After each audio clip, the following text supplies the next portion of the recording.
안녕하세요, 여러분. 오늘도 저희 방송에 찾아주셔서 정말 감사합니다. 여러분은 지금 이 순간 어떤 삶을 살고 계신가요? 혹시 내가 지금 맞는 길을 걷고 있는 걸까? 라는 질문을 스스로에게 던져본 적 있으신가요? 특히 노년이 되어 맞이하는 새로운 관계는 우리를 행복하게 만들기도 하지만 때로는 예기치 못한 불편함과 고민을 안겨주기도 합니다. 이제껏 나를 지켜온 삶의 방향을 다시 점검하고 무엇이 진정으로 나를 위한 선택인지 돌아봐야 할 때가 우리에게 찾아오곤 하죠. 오늘의 주제는 바로 노인들은 재혼을 하지 말아야 하는 이유입니다. 이 질문은 꽤 도전적으로 들릴 수 있지만 우리의 삶과 인간관계, 그리고 노후의 행복에 대해 깊이 생각해 볼 기회를 줄 것입니다. 여러분, 혹시 이런 두려움을 느껴보셨나요? 평생을 함께할 것이라고 믿었던 배우자가 떠난 후 홀로 남겨진 삶에서 오는 공허함. 하지만 동시에 새로운 관계를 시작한다는 것에 대한 두려움. 누군가와 다시 사랑을 나누고 싶지만 그 과정에서 겪게 될 갈등과 부담을 상상하면 걸음을 떼기가 어려워지기도 합니다. 그런 두려움 속에서도 재혼을 결심한 사람들의 이야기를 들어보면 그들 역시 행복과 함께 다양한 문제를 마주했다고 합니다. 경제적 갈등, 자녀와의 관계 변화, 그리고 서로 다른 삶의 방식을 맞춰가야 하는 과정들까지. 이런 경험들은 재혼이라는 선택이 결코 간단한 문제가 아님을 보여줍니다. 오늘은 이 주제를 깊이 들여다보며 재혼이 노후에 미치는 긍정적 부정적 영향, 그리고 왜 혼자가 편안하다고 느낄 수 있는지를 살펴보려고 합니다.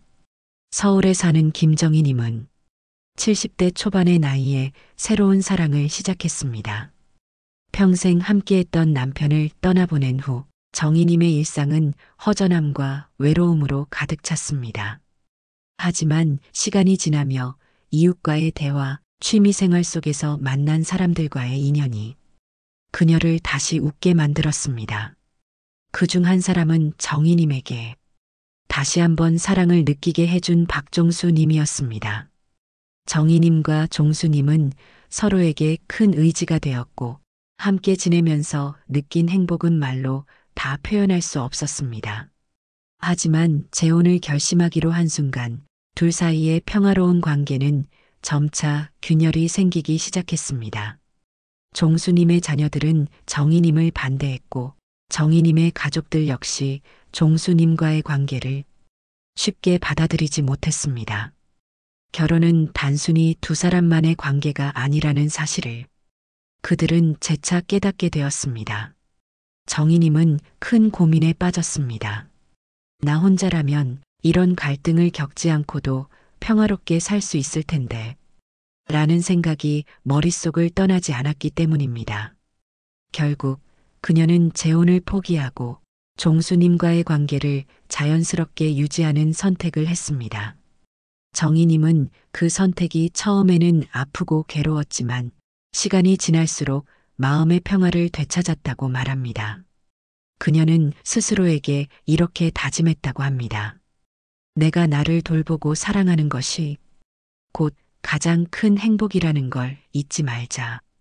독일의 철학자 프리드리히 니체는 말했습니다. 혼자는 강한 사람의 선택이다. 군중 속에 자신을 숨기는 것은 약한 사람의 도피일 뿐이다. 정희님의 이야기를 들으며 니체의 이 말이 떠올랐습니다. 노후에는 혼자 있는 시간이 늘어나기도 하지만 그 시간을 어떻게 채워나가는지가 우리 삶의 질을 좌우합니다. 그리고 혼자라는 것은 고립이 아니라 스스로에게 집중하는 시간일 수도 있습니다. 여러분은 어떠신가요? 지금 여러분의 곁에 있는 관계들은 어떤 의미를 가지고 있나요? 혹시 스스로의 평화를 위해 정리해야 할 관계는 없는지 돌아보게 됩니다. 오늘 이야기를 통해 노후의 선택과 관계에 대해 조금이라도 더 깊이 생각하는 계기가 되길 바랍니다. 다음 파트에서는 노후 재혼이 가져오는 현실적인 문제들에 대해 더 자세히 이야기 나누도록 하겠습니다. 함께 생각하며 이야기 나눌 준비 되셨나요? 우리는 노후의 재혼을 고려할 때 겪게 되는 정서적 고민과 인간관계의 갈등에 대해 이야기했습니다. 오늘은 그 연장선에서 노후 재혼이 현실적으로 어떤 문제를 가져올 수 있는지 더 구체적으로 들여다보려 합니다. 혹시 여러분은 사랑은 나이와 상관없다는 말을 믿으시나요? 사랑은 참으로 아름답고 인간에게 희망을 줍니다. 하지만 나이가 들어가면서 사랑만으로 해결되지 않는 현실적인 문제들이 있다는 사실을 우리는 자주 잊곤 합니다. 특히 노후 재혼을 결정하는 과정에서 경제적, 법적, 그리고 가족 간의 문제는 어떤 사랑도 쉽게 풀기 어려운 숙제처럼 느껴질 수 있습니다. 전북 익산에 사는 이순자님의 이야기를 들려드리겠습니다. 순자님은 65세에 동창회에서 첫사랑을 다시 만났습니다. 둘은 학창시절 추억을 나누며 가까워졌고 결국 재혼을 약속하게 되었습니다. 처음에는 모든 것이 완벽해 보였습니다. 그러나 결혼 후 한 달도 채 지나지 않아 두 사람은 경제적 문제로 인해 크게 다투기 시작했습니다. 순자님은 자신이 아껴 모은 노후 자금을 생활비와 취미 활동에 적절히 쓰고 싶어 했습니다. 반면 순자님의 남편은 은퇴 후 재정 상태가 어려워 순자님의 자금에 의존하려는 모습을 보였습니다. 남편이 늘어난 생활비를 감당하지 못하고 종종 자녀들에게 도움을 요청하면서 순자님은 점차 큰 부담을 느끼게 되었습니다. 재혼은 두 사람이 서로의 버팀목이 되는 것이라 믿었는데 결국 누군가에게 더 큰 짐이 되는 관계가 되었습니다. 순자님은 이렇게 털어놓았습니다. 그녀는 남편을 비난하고 싶지 않았지만 노후를 혼자 살며 계획했던 시간과 다르게 갑작스러운 재혼이 그녀의 경제적 안정감을 무너뜨린 것은 분명한 사실이었습니다. 또 다른 사례를 들어보겠습니다. 부산에 사는 72세 김진호님은 아내와 사별한 후 몇 년간 혼자 지내다 같은 아파트 단지에 사는 여성과 인연이 닿아 재혼을 결심했습니다. 하지만 재혼 소식이 전해지자 김님의 자녀들은 반대를 넘어 분노를 표했습니다. 아버지의 결혼 상대가 아버지의 재산을 노리고 있다는 의심 때문이었습니다. 김님의 자녀들은 아버지와 서먹해졌고 결국 김님은 자녀들과의 관계 회복을 위해 재혼을 포기해야만 했습니다. 그는 방송 인터뷰에서 이렇게 말했습니다. 저는 사랑을 통해 외로움을 극복하려 했지만 결국 가족의 이해와 지지가 없으면 그 사랑은 오래가지 못한다는 걸 깨달았습니다. 가족의 의견을 무시한 제 선택이 아이들에게 상처를 준 것도 후회스럽습니다. 이 사례는 노후 재혼이 가족관계에 어떤 파장을 불러일으킬 수 있는지를 잘 보여줍니다.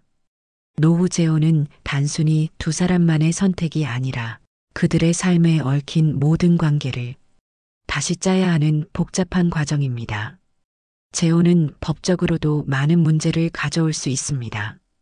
유산 상속, 재산 분배, 그리고 연금 수급 문제 등 재혼 후에는 고려해야 할 사항이 한두 가지가 아닙니다. 가령 서울에 사는 최정희 변호사는 노후 재혼과 관련된 법적 분쟁 사례를 수십 건 다루었습니다. 그는 한 방송에서 이렇게 설명했습니다. 노후 재혼은 사랑으로 시작되지만 경제적, 법적 문제로 인해 사랑이 시험대에 오르기 쉽습니다. 특히 자녀가 있는 경우 상속 문제는 가족 간의 갈등으로 번질 가능성이 큽니다. 결국 재혼은 노후에 계획했던 삶의 안정성을 크게 흔들어 놓을 수 있습니다. 혼자라면 고민하지 않아도 될 문제들이 재혼 후에는 현실적인 부담으로 다가올 수 있습니다. 여러분은 노후 재혼이 얼마나 복잡한 문제를 동반할 수 있는지 느끼셨을 겁니다. 노년의 혼자라는 것이 외로움을 의미하지 않는다는 사실도 새롭게 생각해 보셨을 것 같습니다. 불교에서는 무소유라는 가르침을 통해 물질뿐 아니라 얽매이는 인간관계에서도 자유로울 때 진정한 행복을 얻을 수 있다고 말합니다. 이 가르침은 우리의 노년을 위한 하나의 길잡이가 될 수 있습니다. 여러분은 지금의 삶에서 무엇을 놓아야 더 편안하고 행복해질 수 있을까요? 혹시 불필요한 관계를 유지하기 위해 스스로를 힘들게 하고 있지는 않은지요? 한 걸음 더 나아가 혼자 지내는 것이 어떻게 우리 삶의 안정과 행복을 가져다 줄 수 있는지를 조명해 보려 합니다. 혹시 이런 생각을 해보신 적 있으신가요? 혼자 사는 삶이 외롭지는 않을까? 혹은 사람들과의 관계가 끊기면 내 삶은 무미건조해지지 않을까? 하지만 혼자라는 것은 고립이 아니라 자유를 의미합니다. 자신만의 공간에서 자신만의 리듬대로 살아갈 수 있는 것, 그것이야말로 나이 들어갈수록 우리에게 필요한 삶의 방식일 수 있습니다. 먼저 김미영님의 이야기를 들려드릴게요. 미영님은 70세에 접어들며 혼자 살기 시작했습니다. 남편과 사별한 후 한동안 외로움과 상실감을 느꼈지만 시간이 흐르면서 혼자 지내는 삶의 장점을 발견했습니다. 아침에 눈을 떠서 내가 하고 싶은 일부터 시작할 수 있다는 게 정말 좋았어요. 이제는 누군가에게 맞추지 않아도 되니까 오롯이 저 자신을 위한 삶을 살게 됐습니다. 미영님은 평생 가족을 위해 헌신하며 자신의 삶을 뒤로 미뤘던 시간들이 결코 아깝지 않지만 이제는 남은 날들을 자신만의 방식으로 살아가고 싶었다고 합니다. 혼자 살면서 그녀는 평소 배우고 싶었던 서예를 시작했고 마음에 드는 카페를 찾아 책을 읽으며 시간을 보내곤 했습니다. 처음에는 익숙지 않았던 혼자만의 시간도 이제는 그녀에게 가장 큰 위로와 만족감을 줍니다. 혼자는 외로운 게 아니라 나를 더 잘 알게 되는 시간이었어요. 미영님의 이 말은 혼자의 편안함을 찾아가는 과정을 잘 보여줍니다. 다음으로 소개할 분은 박정환 님입니다. 정환 님은 68세의 나이에 대구에서 소박한 전원 생활을 시작했습니다. 퇴직 후 도시 생활에 지친 그는 산 아래 작은 집에서 혼자만의 시간을 보내기로 결심했습니다. 정환 님은 처음에는 적막함에 두려움을 느꼈지만 자연과 가까워질수록 자신의 마음이 차분해지는 것을 느꼈다고 합니다. 그는 매일 아침 해가 뜨는 풍경을 보며 차를 마시고 낮에는 정원을 가꾸며 땀 흘리는 즐거움을 누립니다. 혼자라는 것은 누군가에게 의존하지 않아도 되는 삶의 방식이에요. 오히려 스스로 모든 것을 해결하다 보니 제가 얼마나 강한 사람인지 알게 됐습니다. 정환님은 스스로에게 의지하며 삶의 작은 행복들을 찾아가고 있습니다. 혼자서도 충분히 의미 있는 하루를 만들어가며 노년의 삶이 더 풍요로워질 수 있음을 우리에게 보여줍니다. 혼자 지내는 삶이 이렇게 매력적인 이유는 무엇일까요?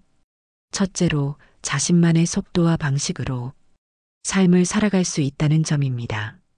다른 사람의 필요에 맞춰 움직이지 않아도 되고 오롯이 나의 의지에 따라 하루를 설계할 수 있습니다. 둘째로 내면을 들여다보는 시간을 더 많이 가질 수 있다는 점입니다. 바쁜 일상 속에서 놓쳤던 나 자신의 감정과 욕구를 다시금 돌아보게 됩니다. 셋째로 혼자의 삶은 관계로부터의 스트레스를 최소화합니다. 불필요한 갈등과 소모적인 관계에서 벗어나 진정으로 나를 위한 사람들과 의미 있는 관계를 맺을 수 있는 기회를 줍니다. 철학자 프리드리히 니체는 고독은 우리가 진정으로 자신을 만나는 시간이다 라고 말했습니다. 이 말은 혼자 지내는 삶을 무엇보다 가치 있게 여기는 철학적 관점을 보여줍니다. 니체의 말처럼 혼자는 고립이 아니라 내면의 자유를 찾는 과정입니다. 그 속에서 우리는 진정한 나 자신과 만나고 그 누구와도 비교하지 않는 삶의 평온함을 누릴 수 있습니다. 여러분은 지금의 삶에서 나 자신을 들여다볼 시간을 충분히 가지고 계신가요? 혹은 타인의 기대와 요구에 맞춰 나를 희생하며 살아가고 계시지는 않나요? 혹시 요즘 들어 이런 생각을 해보신 적 있으신가요? 나는 과연 나 자신을 얼마나 알고 있을까? 혹은 지금 이 순간 내가 진짜 원하는 것은 무엇일까? 이 질문에 답하려면 스스로와 대화할 시간이 필요합니다. 혼자 있는 시간은 바로 그 질문의 답을 찾는 여정을 가능하게 해줍니다. 윤정희님은 65세가 되던 해 자신의 삶을 되돌아보며 큰 결정을 내렸습니다. 바로 아이들과 떨어져 독립적인 삶을 시작한 것입니다. 처음에는 두려움도 있었지만 결심의 배경에는 정희님이 자신을 위한 삶을 살고 싶다는 강한 의지가 있었습니다. 정희님은 30년간 가정과 직장 사이를 오가며 자신을 돌볼 여유가 없었습니다. 아이들을 돌보며 헌신하던 그녀의 시간은 언제나 가족 중심으로 흘렀고 정작 자신의 감정은 뒤로 미룰 수밖에 없었던 나날이었죠. 혼자 살게 된 후 정희님은 오랜만에 책을 읽기 시작했습니다. 글을 읽으며 자신이 잊고 지냈던 꿈과 열정을 떠올렸고 매일 아침 명상을 통해 자신의 감정을 정리하는 시간을 가졌습니다. 내가 혼자 있는 시간은 잃어버렸던 나를 다시 찾는 시간이었어요. 이제는 내 마음을 먼저 들여다보고 스스로에게 솔직해지려고 노력합니다.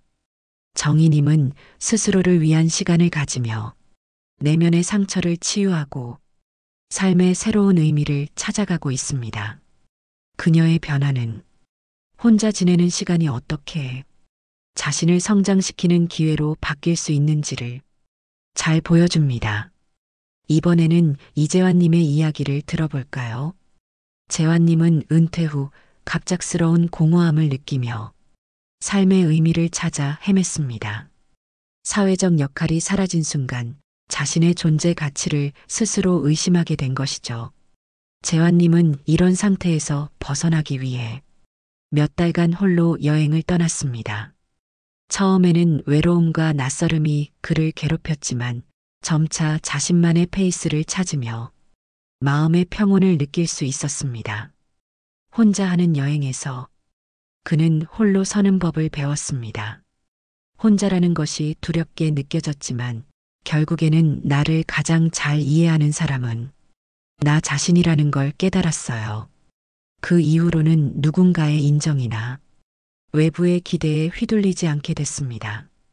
재환님은 여행을 통해 자신의 가치관을 재정립하고 삶의 방향을 새롭게 설계했습니다. 혼자의 시간은 그에게 내면을 들여다보는 기회를 주었고 삶의 만족감과 자존감을 높이는 계기가 되었습니다.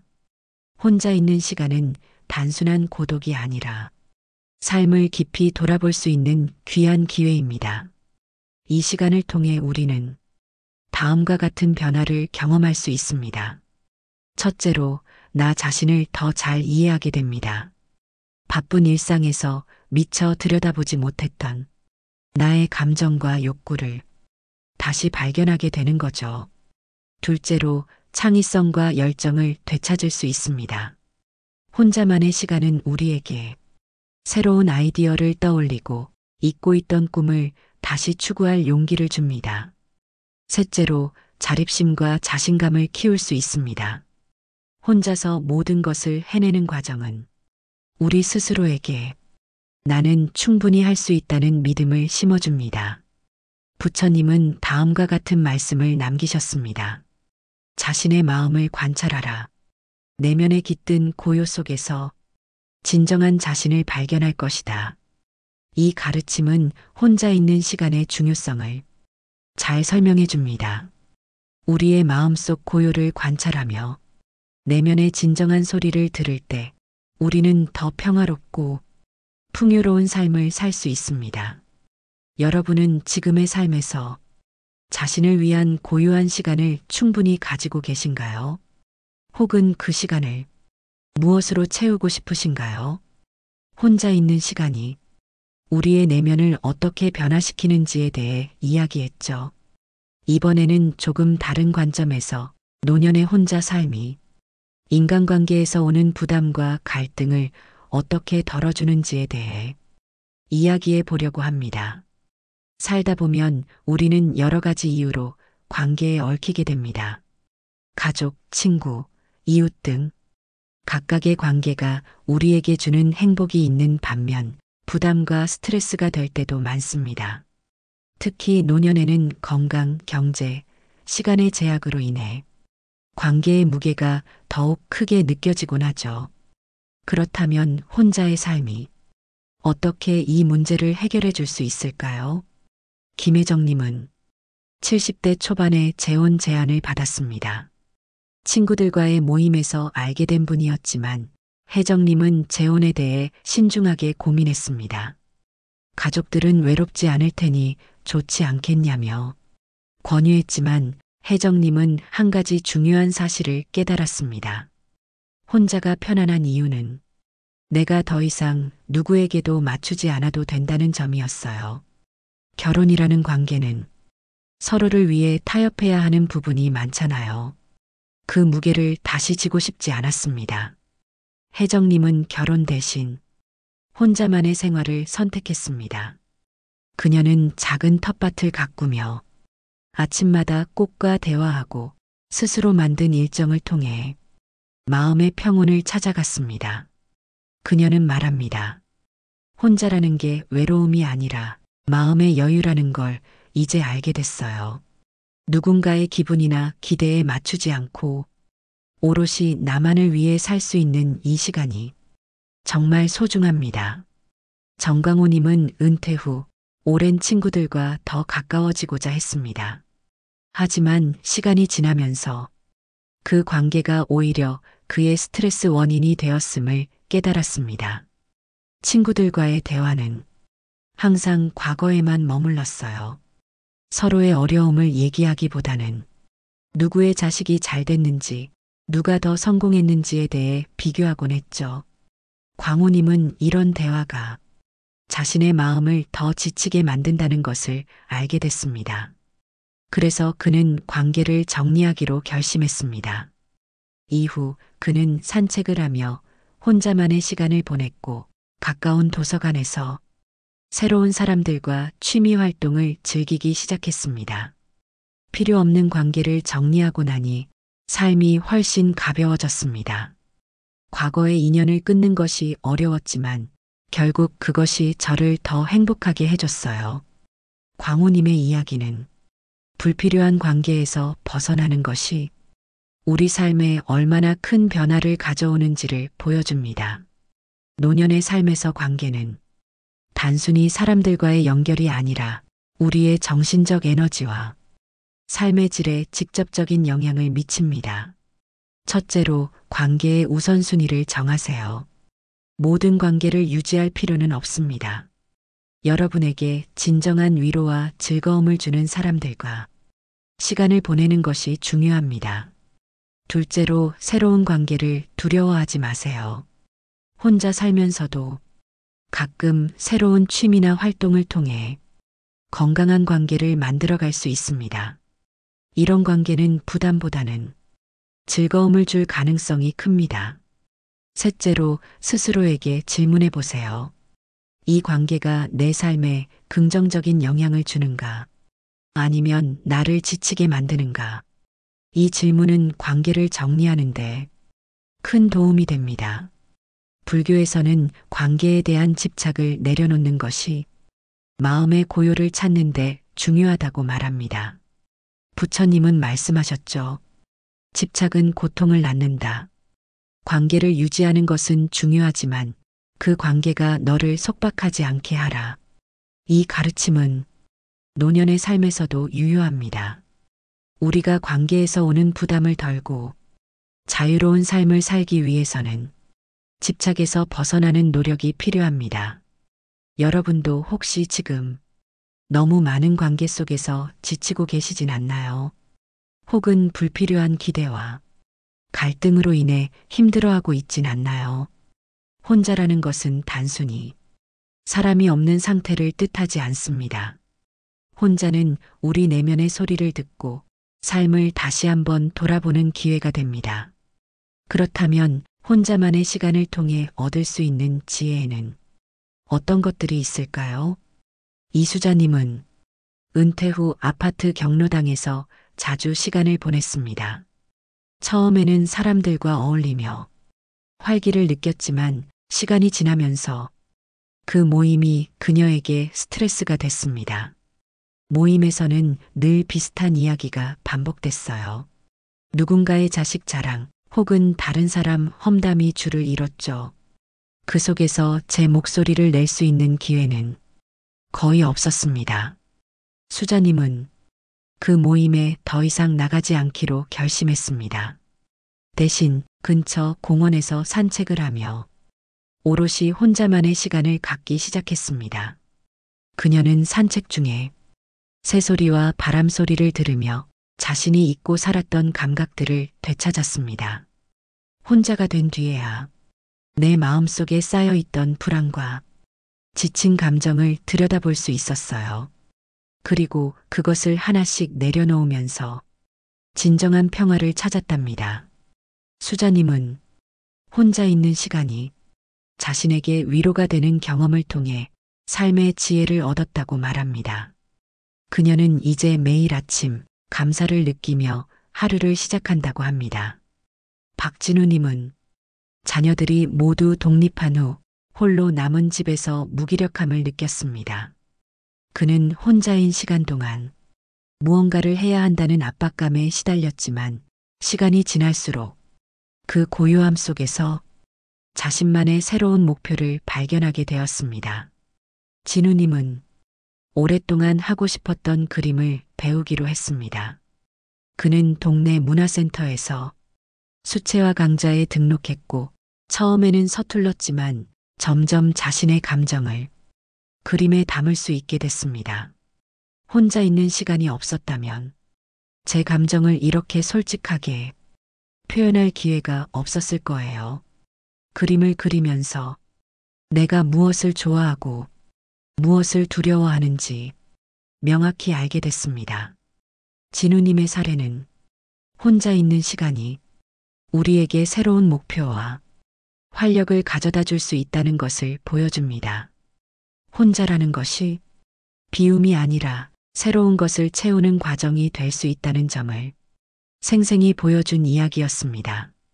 첫째로, 혼자는 우리의 감정을 돌아보게 합니다. 인간관계 속에서는 타인에게 맞추느라 자신의 진짜 감정을 잊어버리기 쉽습니다. 하지만 혼자 있는 시간 동안 우리는 진정으로 내 마음의 소리에 귀 기울일 수 있습니다. 둘째로, 혼자는 새로운 시도를 가능하게 합니다.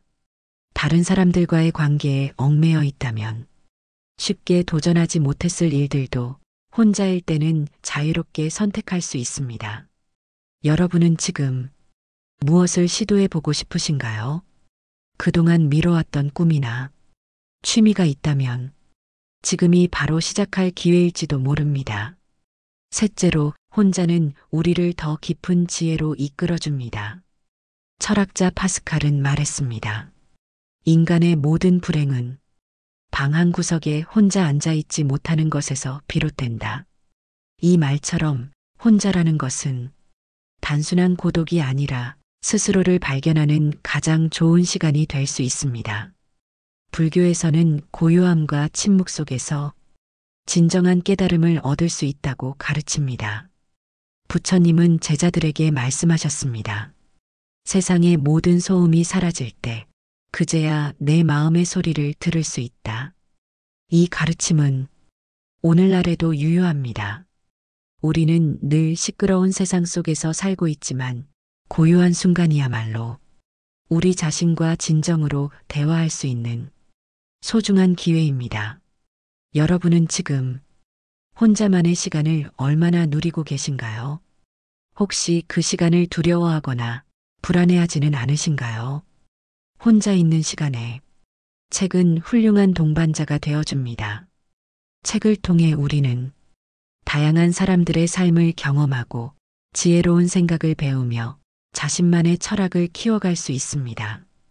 이수자님은 혼자 있는 시간이 늘어난 후 책 읽기에 빠져들었습니다. 그녀는 자서전을 통해 다른 사람들의 인생 이야기를 읽으면서 그동안 자신이 겪었던 경험들을 다시 돌아볼 수 있었다고 말합니다. 책 속에는 정말 놀라운 인생의 지혜들이 담겨 있었어요. 특히 어떤 작가의 말이 기억에 남아요. 인생의 가장 좋은 친구는 혼자 있는 시간을 사랑할 줄 아는 사람이다. 이 말을 읽고 나서야 내가 혼자인 시간을 어떻게 바라봐야 하는지 조금씩 이해할 수 있었어요. 여러분은 마지막으로 읽은 책이 무엇인가요? 그 책에서 어떤 감정을 느끼셨나요? 책 속 한 문장이 우리 삶을 바꿀 수 있다는 사실을 기억하세요. 혼자 있는 시간을 더욱 풍요롭게 만드는 또 하나의 방법은 자연과 교감하는 것입니다. 숲길을 걷거나 바닷가를 산책하며 자연의 소리를 듣고 공기를 느껴보세요. 박진우님은 혼자 지내는 시간이 많아지면서 주말마다 근처 산을 찾기 시작했습니다.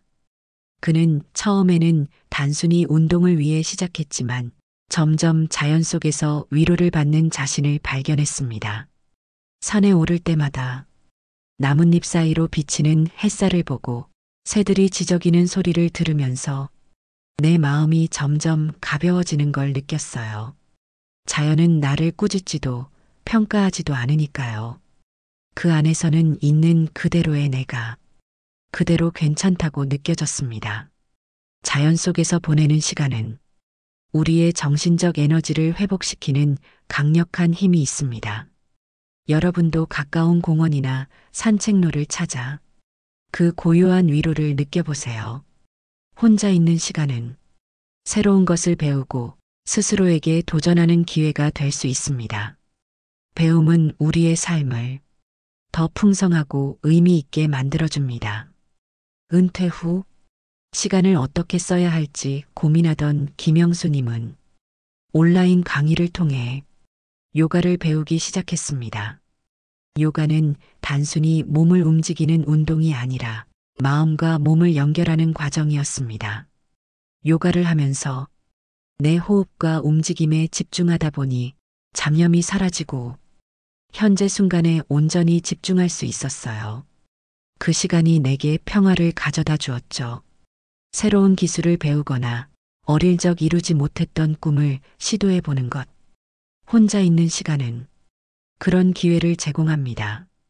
여러분은 지금 무엇을 배우고 싶으신가요? 오늘 한 가지 목표를 정해보는 건 어떨까요? 혼자 있는 시간을 즐기기 위해서는 마음가짐이 중요합니다. 외로움으로 느껴질 수 있는 순간을 나 자신을 돌보는 시간으로 바꿔보세요. 철학자 루소는 말했습니다. 고독 속에서 가장 위대한 일들이 이루어진다. 혼자 있는 시간이 창조와 성찰의 시간으로 바뀔 수 있다는 강력한 메시지입니다. 여러분은 혼자 있는 시간을 어떻게 보내고 계신가요? 혹은 오늘 방송을 듣고 어떤 새로운 계획을 세우셨나요? 여러분의 이야기를 댓글로 남겨주세요. 그 이야기들이 모여 이 채널은 더 풍요로운 공간이 될 것입니다. 또 이 방송이 마음에 드셨다면 좋아요와 구독 버튼을 눌러주시고 다른 분들과도 함께 나누어 주세요. 오늘도 여러분의 하루가 따뜻한 혼자만의 시간으로 채워지길 바랍니다. 다음 방송에서 다시 만나요. 감사합니다. 인생의 라디오였습니다.